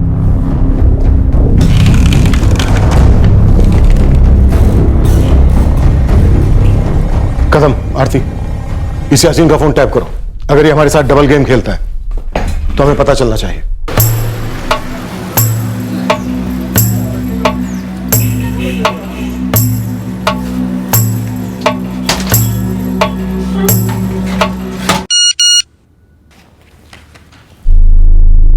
पार्टी, मुंबई के ही किसी पीसीओ से कॉल है, यासीन के सेल पर बज रहा है। इस पीसीओ का लोकेशन पता करो। देख अमजद, पुलिस अब मेरे पीछे पड़ गई है। वो अच्छी तरह से जानती है कि तुम मेरे दोस्त हो। वो चाहती है कि तुम सरेंडर कर दो। यासीन, मेरी वजह से पुलिस को बहुत भागदौड़ करनी पड़ी है। सरेंडर करते बहुत मारेंगे मुझे मार नहीं खाना है यासीन। तुम सरेंडर कर दोगे, पुलिस तुम्हें छुएगी भी नहीं। अच्छा, मैंने सुना है कि वो गिरफ्तारी से बचने के लिए कोई जमानत ली जाती है सरेंडर करने से पहले। वो मुझे दिलवा दो ना, मैं सरेंडर कर दूंगा। अमजद, मैं एक मामूली सा फैक्ट्री वर्कर हूँ, मैं कहाँ है ये सब। तुम नहीं यासीन, तुम किसी वकील से बात करो और उसको बोलो कि मेरा एक दोस्त है जिसे जमानत चाहिए जो गिरफ्तारी से पहले ली जाती है। उसे कुछ एंटीसिपेटरी बेल बोलते हैं, वो मुमकिन है क्या?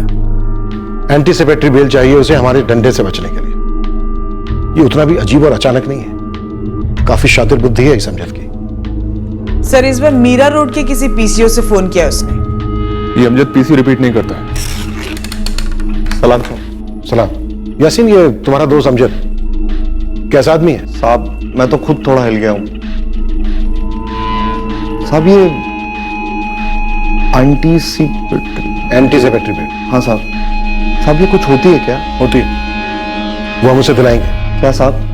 एंटीसिपेटरी बेल दिलाएंगे। जो गेम ये हमारे साथ खेल रहा है वही गेम हम इसके साथ खेलते हैं, लेकिन हमें ये किसी भी हालत में हमारी कस्टडी में चाहिए। यार अमजद, यकीन कर मेरा, जमानत के कागज सारे रेडी किए हुए हैं, एक अच्छा वकील भी किया हुआ है।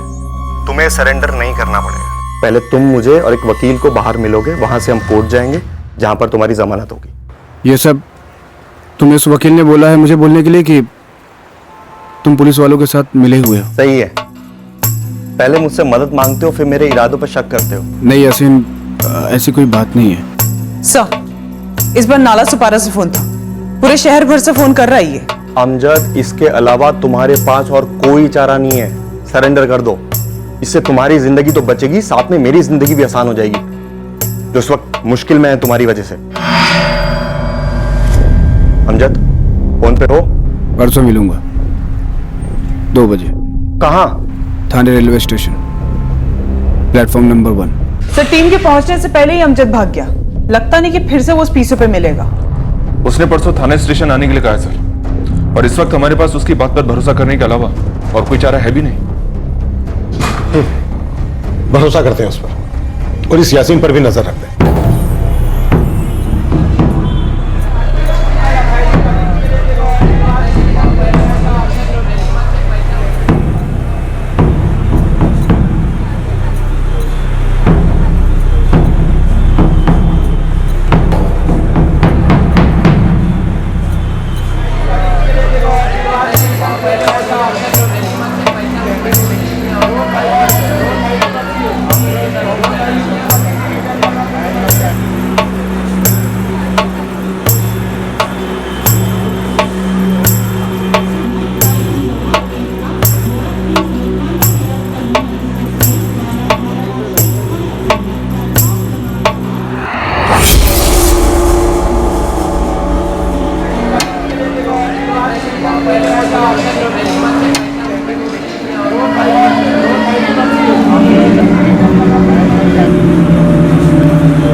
पक्का तो नहीं पता सर, फोटो में ऐसा तो नहीं दिखता।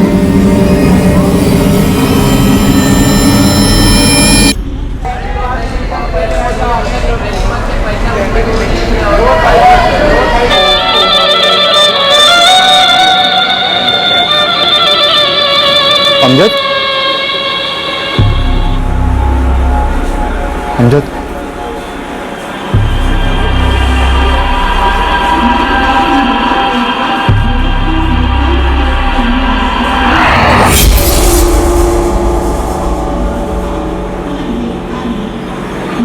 2 साल से बहुत घुमा दिया तूने अमजद बेग।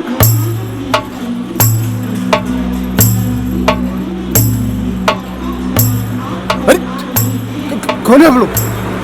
अरे छोड़ो मुझे। अरे मैं कोई अमजद नहीं हूं मेरे भाई, आपको कोई गलत फहमी हुई है। सर, ये तो वही पुराना रंगर है कि अमजद नहीं है। सर, बेसुरे को थोड़ा सुर में गवाते हैं, सब याद आ जाएगा। मेरी याद को कुछ नहीं हुआ है। मैं बोल रहा हूं मैं अमजद नहीं हूं। आप लोग को यकीन क्यों नहीं हो रहा है? तो फिर कौन है तू? दीपक सिंह नाम है मेरा। तो यासीन कौन है? महेंद्र सिंह धोनी? आप लोग को मजाक लग रहा है क्या? मजाक तो तू कर रहा है पिछले 2 साल से। अब तो पंचलाइन का टाइम आ गया है। आरती सर, मीना और रिया को बुलाओ, देखते उन्हें ये चुटकुला कितना पसंद आता है।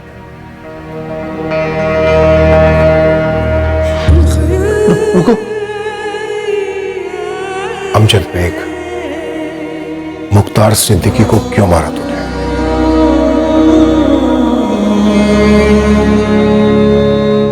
शैतान का साया था तेरे बेटे पर। बाबा मेरा एक ही बेटा था, बड़ी मन्नत से उसको मांगा था, उसकी भी मौत हो गई बाबा, सब कुछ खत्म हो गया बाबा। मालूम है बेटा, ये सब तेरे अपनों को किया कराया था बेटा। मैं क्या करूं बाबा, कोई तो उपाय होगा बाबा। अल्लाह उनको सबक देगा। क्या?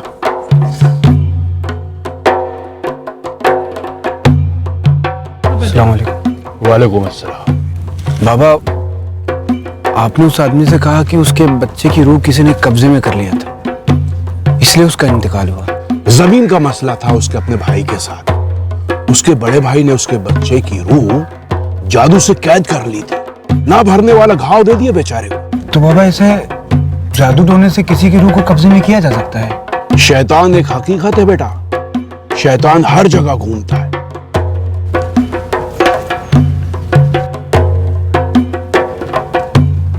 तुझे भी घाव दिया है शैतान ने। मसला मैं समझ गया, पहले तुम अपनी जुबानी बताओ, फिर मैं बताऊंगा कि उस मसले का तोड़ क्या है। मेरी पहली बीवी है ना, उसने मेरे छोटे भाई को पता नहीं क्या खिला पिला दिया है, वो उसके लिए पागल हो गया कि निकाह कर लिया उससे। तो तुझे लगता है कि तेरी पहली बीवी हसीना ने ये तेरे छोटे भाई से निकाह तुझसे बदला लेने के लिए किया है? तू जो सोच रहा है सही सोच रहा है अमजद। तेरी पहली बीवी हसीना ने तेरे भाई को कब्जे में कर लिया है और वो तुझे बर्बाद होता देखना चाहती है। तुझे इस जाल में फंसकर किश्तों में मरने की जरूरत नहीं है, समझ रहा है ना बेटा? इस वक्त वो तुझ पर हावी है हसीना, उसने तेरे अंदर का सारा सुकून चूस लिया है। मुझे भी ऐसा ही लगता है। उसके इस टोने का तोड़ निकालना होगा, उसके सारे नापाक इरादों को रोकना होगा। कैसे बाबा? इसका इलाज क्या है? ये अपनी पहली बीवी हसीना की नाम कहानी मत सुना हमें, नहीं तो हमारे पास टाइम है और ना ही मूड। सीधा मुद्दे पे आ। मुख्तार सिद्दीकी को क्यों मारा तूने? मेरी जिंदगी के चीथड़े उड़ रहे थे सर। कुछ भी करके कैसे भी मुझे अपनी बर्बादी को रोकना था बस। 10:21 सम है या विषम है? 10:21 सम है या विषम है? विषम। और 10:20 वो सम। जब भी कोई काम करो पहले घड़ी देखो। विषम जो भी हो काम मत करो। विषम यानी कि 1, 3, 5 या 7 ये पंखे ठीक नहीं करना। हाँ 2, 4, 6 हो ठीक कर डालो। समझ रहा ना मेरी बात? जी समझने की कोशिश कर रहा हूं। विषम जो है वो बर्बादी का रास्ता है, खात्मे का। जब भी कोई काम करो अपनी नजर घड़ी पर रखो, सम हो तो काम कर लो बस। मत खोल हरीश। अमजद भाई एक बार खोल के तो देख लो ना। बोला ना हरीश, आपकी घड़ी सही है क्या? हाँ मतलब सही होनी चाहिए।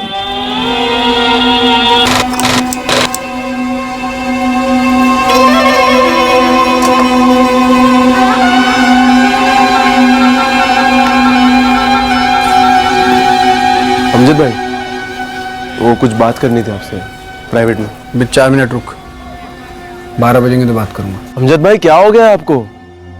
सारे ग्राहक वापस जा रहे हैं, आप कोई नया काम भी नहीं उठा रहे हो। गंद साफ कर रहा हूं हरीश, अच्छे काम के लिए जगह बना रहा हूं। तो फिक्र मत कर, इंशाल्लाह बहुत बड़े बड़े काम आएंगे। बड़ा काम जब आएगा तो कर लेंगे, वो भी कर लेंगे, लेकिन तब तक जो अपना दाल रोटी का काम है उसको लात मारने से क्या मिलेगा अमजद? अमजद बेटा, हसीना जो कर रही है वो अलग, कोई अगल बगल है तेरे जिसने तेरी रोजी रोटी को बांध रखा है।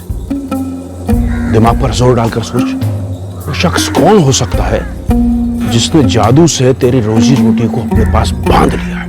अच्छा, जैसे उस बच्चे के की रूह कब्जे में कर लिया था उसके ताऊ ने।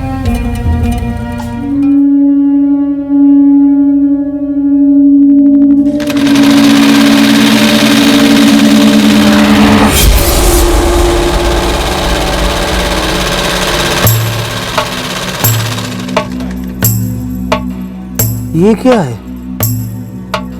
ये क्या बदतमीजी है मुख्तार? अमजद भाई, यहाँ क्यों फेंका? अरे मैंने नहीं फेंका, और मैं क्यों फेंकूंगा ये? तूने फेंका तो कैसे आ गया ये? अब अपने आप आ गया क्या? अमजद मियां, नशा वशा तो नहीं करने लगे आजकल? अरे ये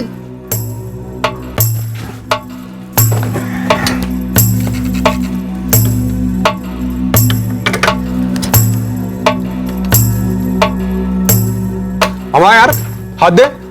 ये कोई फेंकी थोड़ी जाती है, उड़ जाती है, गिर जाती है, और रात में बंद करते समय सारा का सारा समेट लेता हूँ, एक भी धागा नहीं मिलता है। तो ये सब क्या है? देख, अपनी आंखों से देख ना। ये सुबह से लेकर शाम तक ये दुकान के दरवाजे भी पड़ा रहता है। ये मनहूसियत है। ये तेरे को एक चीज नहीं पता तो जान ले, ये सब कूड़ा करकट जहाँ होता है ना, वहाँ बरकत नहीं आती, शैतान आता है। क्या बकवास कर रहे हो? दुकान की बरकत बांध रखी, मनहूसियत फैला के। अच्छा ये शैतान है ना, ये शैतान है ना, तो मेरा धंधा क्यों अच्छा चल रहा है बता? तो आपसे इस दुकान का भाड़ा तू 5,000 देगा, वरना अपना सामान समेट और निकल यहाँ से। ये क्या जाती है? पूरे 1 साल का किराया एडवांस में दिया है मैंने, और एक भी पैसा ऊपर से नहीं दूंगा मैं। अब अगले 1 साल तक ना यहाँ से कोई सुई हटेगी ना मुख्तार। मेरी रोजी रोटी को अपने कैद में कर लिया था मुख्तार ने। कभी नींबू मिर्ची फेंकता था तो कभी कपड़ों के टुकड़े। पूरी मनहूसियत फैला के रखी थी, और वो मनहूसियत मेरे दिलो दिमाग पे हावी हो रहा था साहब। और अपनी पहली बीवी हसीना का गुस्सा तूने बेकसूर मुख्तार सिद्दीकी पर निकाल दिया। नहीं साहब, बहुत ही चालाकी से मेरे सारा काम को अपने जेब में रख रहा था। मैंने बड़े प्यार से समझाया उसे, बड़ी दलीलें दी कि इसे जादू टोने वाली चीजें मत फेंका कर, लेकिन सुनता ही नहीं साला शैतान का बच्चा। और उस दिन भी सुबह जानबूझ के वो काला कपड़ा फेंका था मनहूसियत फैलाने के लिए, और वो काला कपड़ा एकदम डरावना था।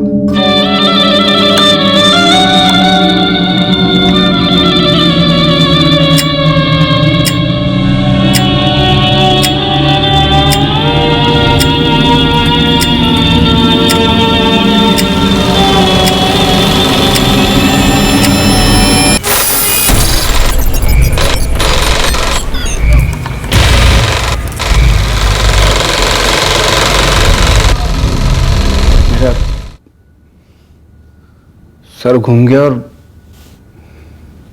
रक्कू चल गई साहब। बस इतनी सी बात थी? इसके अलावा तेरी कोई दुश्मनी नहीं थी मुख्तार से? वो मुझसे भूल हो गई साहब। कहाँ था 2 साल? 2 साल कहाँ था? यही था मुंबई में।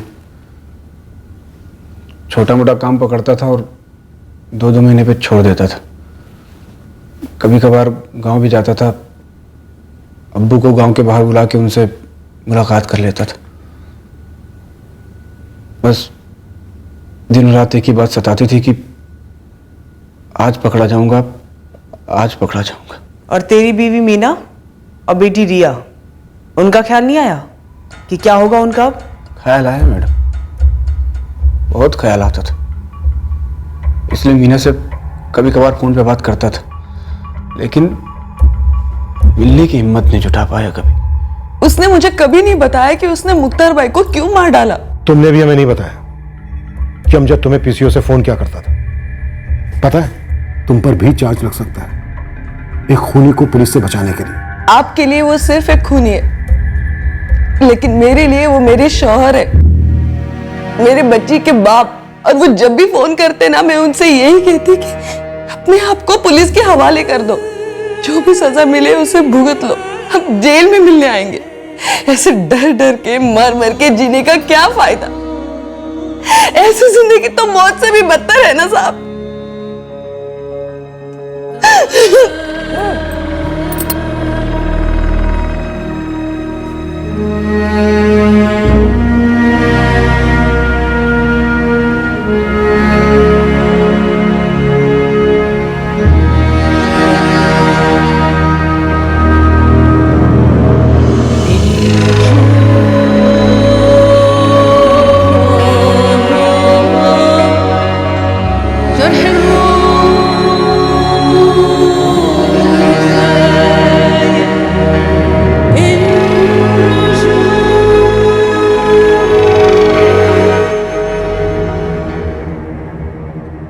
उस बाबा को हमने काफी खोजा, पर अभी तक हाथ नहीं लगा है। क्यों जाते हैं ऐसे ढोंगी बाबा के पास लोग? एक मसले का हल निकलना तो दूर, ये लोग तो सिचुएशन को और कॉम्प्लिकेट कर देते हैं, और नतीजा एक वहम, एक डिस्टर्ब माइंड में प्लांट किया गया, उसमें और आग लगाई गई, और एक बेगुनाह इंसान मुख्तार बेवजह मारा गया। इस कत्ल का कारण अगर कोई पेपर पर पुट डाउन करे तो क्या लिखे? वहम, मेंटल प्रॉब्लम, जबकि विक्टिम और अक्यूज में से किसी की भी कोई क्रिमिनल हिस्ट्री नहीं थी। दोनों ही मेहनती लोग थे और अपनी अपनी फैमिलीज के लिए बेहतर जिंदगी बना रहे थे। यह इस केस का एक दुखद पहलू तो है, पर ऐसा कोई पहली बार नहीं हुआ है।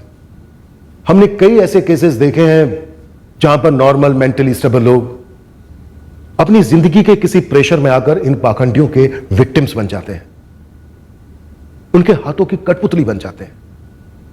ये विक्टिम्स अपनी चेतना, अपने लॉजिक एक तरफ होने देते हैं और पूरी तरह से बेमतलब वहमों को पालते हैं इस उम्मीद में कि इससे उनके तनाव भरे मसले हल हो जाएंगे।